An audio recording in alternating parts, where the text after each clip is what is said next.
DK Shivakumar CM ಆದ್ಮೇಲೆ ಸಾಕಷ್ಟು ಸವಾಲುಗಳನ್ನ ಎದುರಿಸ್ತಾ ಇದ್ದಾರೆ. ಮೊದಲು ಸಂಪುಟ ರಚನೆಯ ಕಸರತ್ತು, ಅದಾದ ನಂತರ ಖಾತೆ ಹಂಚಿಕೆಯ ವಿಚಾರಕ್ಕೆ ಸಂಬಂಧಪಟ್ಟ ಹಾಗೆ ಅನೇಕ ಸವಾಲುಗಳನ್ನ ಎದುರಿಸಿತು. ಅದಾದ್ಮೇಲೆ ಸಂಪುಟ ವಿಸ್ತರಣೆಯ ಸಂದರ್ಭದಲ್ಲೂ ಕೂಡ ಅನೇಕ ಸವಾಲುಗಳು. ಇದೀಗ ಅಸಮಾಧಾನಿತರನ್ನ ಸಮಾಧಾನ ಮಾಡೋದೇ ದೊಡ್ಡ ಸವಾಲಾಗಿದೆ. ಈ ವಿಚಾರದಲ್ಲಿ ಸಿಎಂ ನಿರ್ಧಾರ ಏನು, ಯಾವ ರೀತಿಯಾಗಿ ಈಗ ಸಮಸ್ಯೆಗಳನ್ನ ಪರಿಹಾರ ಮಾಡುವಂತಹ ಪ್ರಯತ್ನಗಳು ನಡೀತಾ ಇದೆ ಅನ್ನುವ ಡೀಟೇಲ್ಸ್ ಇಲ್ಲಿದೆ.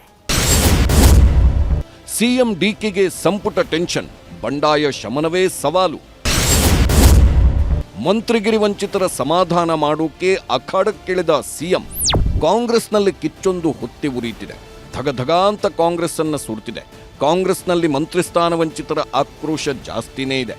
ಬಾಗೇಪಲ್ಲಿಯಲ್ಲಿ ಬಂದಾಗಿದ್ದು ಸುಬ್ಬಾರೆಡ್ಡಿ ಬೆಂಬಲಿಗರು ಪ್ರತಿಭಟನೆ ನಡೆಸಿದ್ದಾರೆ. ಬಾಗಲಕೋಟೆಯಲ್ಲೂ ಆರ್ಬಿ ತಿಮ್ಮಾಪುರ ಬೆಂಬಲಿಗರು ಕೂಡ ಹಳೆ ಟೈರ್ಗಳಿಗೆ ಬೆಂಕಿ ಇಟ್ಟು ಹೈಕಮಾಂಡ್ ವಿರುದ್ಧ ಕಿಡಿಕಾರಿದ್ದಾರೆ. ಇನ್ನೂ ಹಲವರು ಕಾಂಗ್ರೆಸ್ ವಿರುದ್ಧವೇ ಮುನಿಸಿಕೊಂಡಿದ್ದು ರಾಜೀನಾಮೆ ಕೊಡೋ ಮಾತುಗಳನ್ನ ಆಡುತ್ತಾ ಇದ್ದಾರೆ. ನನಗೂ ಕಾಂಗ್ರೆಸ್ಗೂ ಸಂಬಂಧ ಇಲ್ಲ ಅನ್ನೋ ಹಾಗೆ ಮಾತಾಡ್ತಾ ಇದ್ದಾರೆ.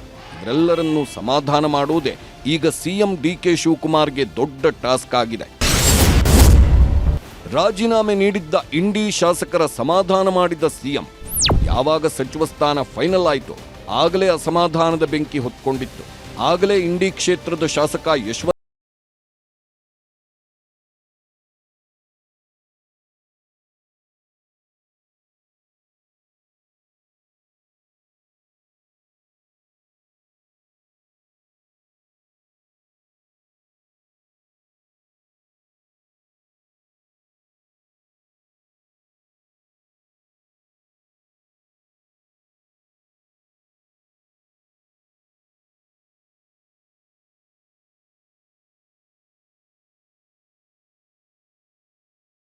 ಎರಡನೇ ಅವಧಿಯ ಮಂತ್ರಿಮಂಡಲ ರಚನೆಯಾಗಿದೆ. ಅದಾದ ನಂತರ ಅನೇಕ ವಿಚಾರಗಳನ್ನು ನೀವೆಲ್ಲ ಗಮನಿಸಿದ್ದೀರಿ.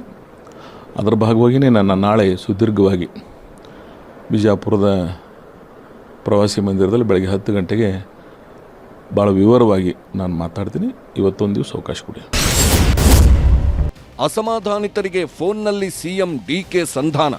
ಹೌದು, ಸಿಎಂ ಮಾತುಕತೆ ನಂತರ ರಾಜೀನಾಮೆ ವಾಪಸ್ಗೆ ಇಂಡಿ ಶಾಸಕ ನಿರ್ಧಾರ ಮಾಡಿದ್ದು ಗುರುವಾರ ಎಲ್ಲವನ್ನೂ ಸುದೀರ್ಘವಾಗಿ ಹೇಳಲಿದ್ದಾರೆ.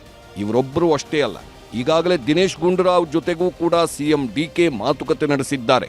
ಸಂಪುಟ ವಿಸ್ತರಣೆ ವಿಚಾರದಲ್ಲಿ ಅಸಮಾಧಾನ ಬೇಡ ಅಂತ ಮನವೊಲಿಸಿದ್ದಾರೆ ಎನ್ನಲಾಗ್ತಿದೆ. ಇದರ ಜೊತೆಗೆ ಇನ್ನೂ ಹಲವರಿಗೆ ಕರೆ ಮಾಡಿರೋ DK Shivakumar TB Jayachandra, M Krishnappa ಜೊತೆಯೂ ನೇರವಾಗಿ ಭೇಟಿಯಾಗಿ ಮಾತುಕತೆ ನಡೆಸಲಿದ್ದಾರೆ ಎನ್ನಲಾಗ್ತಿದೆ. ಸಚಿವ ಸ್ಥಾನ ವಂಚಿತರನ್ನ ಸಮಾಧಾನ ಮಾಡುವುದು ಅಂದ್ರೆ ತಮಾಷೆಯಲ್ಲ. ಯಾವುದಾದ್ರೂ ಒಂದು ಆಮಿಷ ಒಡ್ಡಿಯೇ ಸಮಾಧಾನ ಮಾಡಬೇಕಾದ ಪರಿಸ್ಥಿತಿ ನಿರ್ಮಾಣವಾಗಿದೆ. ಕೆಲವರಿಗೆ ಫೋನ್ನಲ್ಲಿ ಸಿಎಂ ಸಮಾಧಾನ ಮಾಡಿದ್ದಾರೆ. ಇನ್ನು ಕೆಲವರನ್ನ ಭೇಟಿ ಮಾಡಿ ಡಿಕೆ ಮನವೊಲಿಸಲು ಪ್ರಯತ್ನಿಸುತ್ತಿದ್ದಾರೆ. ಅನುದಾನ ಹೆಚ್ಚಳ, ನಿಗಮ ಮಂಡಳಿಗಳಲ್ಲಿ ಅವಕಾಶದ ಭರವಸೆ ನೀಡಿದ್ದಾರೆ. 2028ಕ್ಕೆ ಅಧಿಕಾರಕ್ಕೆ ಬಂದರೆ ಸಚಿವ ಸ್ಥಾನದ ಭರವಸೆ ನೀಡಲಾಗಿದೆ.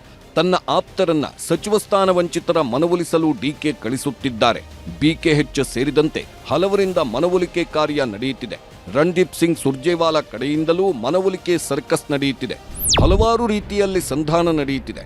ಈಗಾಗಲೇ ಚಲುವರಾಯಸ್ವಾಮಿ, ಎಚ್.ಸಿ. ಬಾಲಕೃಷ್ಣ ಕೂಡ ಹಲವರನ್ನ ಭೇಟಿಯಾಗಿ ಚರ್ಚೆ ನಡೆಸಿದ್ದಾರೆ. ಕೆಪಿಸಿಸಿ ಅಧ್ಯಕ್ಷ ಬಿಕೆ ಹರಿಪ್ರಸಾದ್ ಕೂಡ ಅಸಮಾಧಾನಿತರ ಜೊತೆ ಮಾತಾಡಿದ್ದಾರೆ. ಬೇಳೂರು ಗೋಪಾಲಕೃಷ್ಣ ಅವರನ್ನ ಕರೆಸಿ ಮಾತಾಡಿದ ಬಿಕೆ ಹರಿಪ್ರಸಾದ್ ಅವರನ್ನ ಮನವೊಲಿಸುವಲ್ಲಿ ಯಶಸ್ವಿಯಾಗಿದ್ದಾರೆ.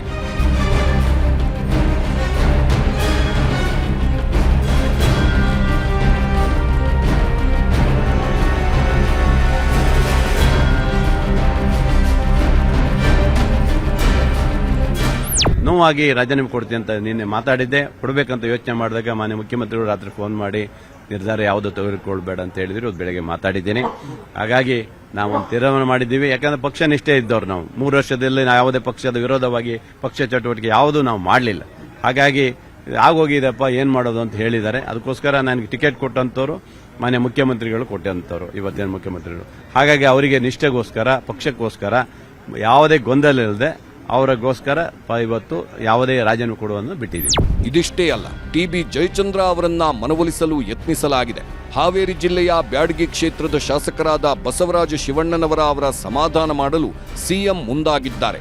ಸುರ್ಜೇವಾಲಾ ಸೇರಿದ ಹಾಗೆ ಸಿಎಂ ಸೇರಿದ ಹಾಗೆ 5-6 ಮಂದಿ ಬಂಡಾಯ ಎದ್ದವರ ಶಮನಕ್ಕೆ ಅಖಾಡಕ್ಕಿಳಿದಿದ್ದು ಶೀಘ್ರದಲ್ಲೇ ಸಂಪುಟ ಕಿಚ್ಚು 6 ಎಲ್ಲಾ ಲಕ್ಷಣ ಕಾಣ್ತಿದೆ.